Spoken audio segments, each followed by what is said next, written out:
বুখারী শরীফের 2475 নম্বর হাদিসের মধ্যে আল্লাহ নবী বলেছেন, আন আবি হুরায়রা রাদিয়াল্লাহু তাআলা আনহু قال قال رسول الله صلى الله عليه وسلم لا يزني الزاني حين يزني وهو مؤمن।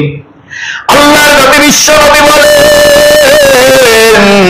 মানুষ যখন জিনা করে এবং জিনার কাজের সাথে যখন মানুষ জড়িত হয়ে যায়, আমার নবীজি বলছেন তখন আর ওই মানুষ ইমানদার মুমিন থাকে না, ইমান হারা হয়ে যায়।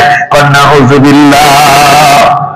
জিনার কাজের সাথে যখন মানুষ জড়িত হয়, যখন মানুষ জিনা ব্যভিচার করে, তখন আর মুমিন থাকে না, ইমানদার থাকে না। সুতরাং দেহ ব্যবসা করে যারা অর্থ উপার্জন করে, হালাল রুজি যদি কেনার পরও দেহ ব্যবসার টাকা দিয়ে অর্থ উপার্জন করে, ওই টাকা দিয়ে যদি হালাল রুজি রোজগার ক্রয় করে, ওটা অপবিত্র, হালালান তাইয়্যিবা থাকবে না, হারাম, ঈমানই নাই ওর। কোন কাজগুলোকে নবীজি বলেছেন এগুলো হারাম, এগুলো করলে ঈমান থাকবে না, জঘন্য অপরাধ। নবীজি বলছেন ওয়ালা ইয়াশরাবুল খামরা হিনা ইয়াশরাবু ওয়া হুয়া মুমিন।